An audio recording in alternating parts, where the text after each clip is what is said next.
So I'm down here in the fish room. I'm doing some water changes, just, you know, regular routine maintenance. You guys know that I do a lot of water changes.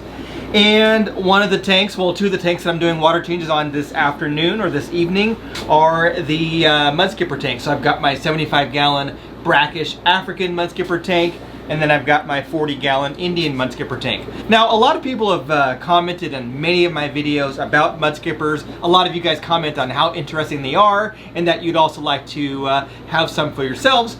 But there seems to be a lot of kind of reservations around brackish water because this is brackish water, which is a mixture of fresh water and salt water. Now, I've made videos in the past about how to care for Mudskippers, how to make brackish water.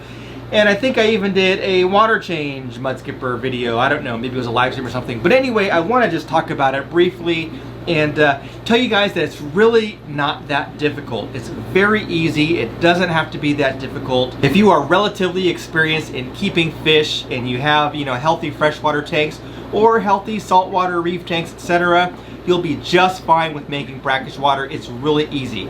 So anyway, I'm gonna just kind of take you through some of the steps here on what I do to do water changes and how I make the brackish water and how easy it is. Now, the first step is obviously you're just gonna take water out of the tank, and there's multiple ways that you can do it. You can use, you know, pumps. So I happen to use pumps a lot of times. So I'm not having to carry buckets. It's just pumping out into the wastewater. Or you can, you know, use a regular siphon into a bucket or whatever method. There's all different ways of drawing water out of the tank. So I happen to just do kind of a little bit of a vacuum. The reason why is the Mudskippers are kind of a little bit messy as far as their waste. So I want to make sure that I vacuum that out. And then I also have a puffer in there. I've got a figure 8 puffer, and there's a lot of kind of, you know, eaten snail shells and things like that. So I want to kind of go through there and clean those out as well. And then after that, it's basically just refilling. I'm not going to really tell you guys how to vacuum out water. You know how to do that. So I'll just kind of fast forward here to the part about me putting the water back in.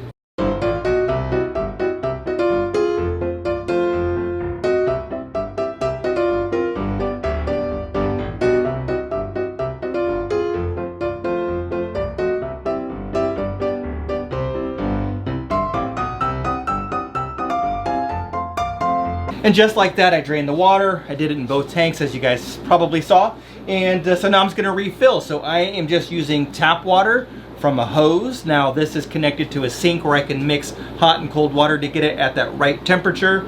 And then I'm going to add some salt water in at the same time. So what I did is I made some salt water ahead of time, and it's really easy to do. All you need is like a container, a bucket, or whatever.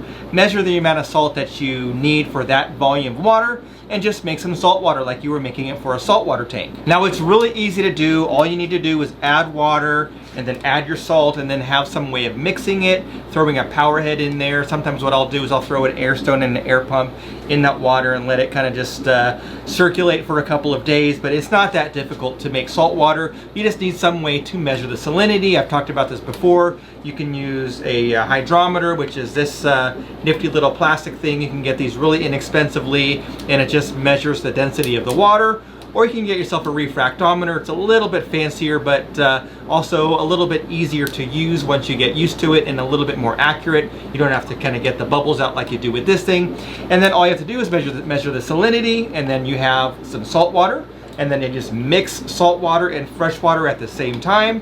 And it's that easy. Now, you don't have to be super accurate with this. You just want to make sure that you do have some level of salt in the system. So anywhere in the brackish range is really okay. Anywhere from like, you know, 1.004 or 5 maybe on the low end to like 1.012. Once you get yourself a way of measuring salt water, you'll kind of understand.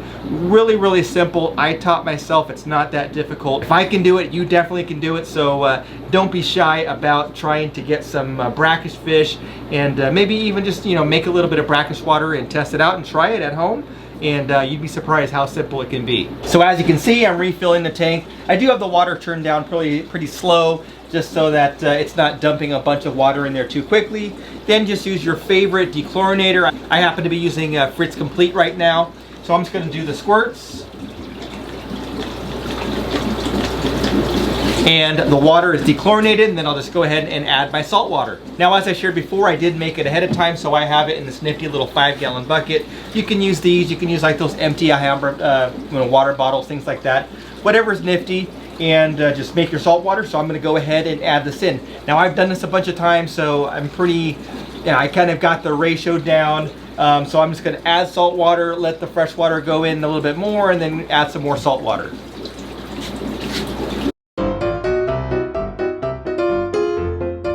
And there you have it. It's that easy. It just basically you're just doing a water change like you would any other tank. You're just adding a little bit of salt, and because it's brackish water, it doesn't have to be precise. So it doesn't even have to be exactly the same every time. So as long as you're within a range and you're pretty close, you're fine. So when I just did a water change, it happens to be about 1.006. Sometimes I have it like at 1.008 or 9 or 5. So I'm usually within a kind of medium range, and that's about it. So it's really easy. So anyway, for those of you that have commented before, sent me messages, etc. about the Mudskippers, talking about how much you like them, but that you're just afraid to do brackish water, it is very simple. I cannot stress how easy it is. Again, if I can do it, you can do it. So hopefully you guys give it a try. If you like this video, give it a thumbs up. Don't forget to sub to this channel. Thanks for watching. We'll catch you on the next one.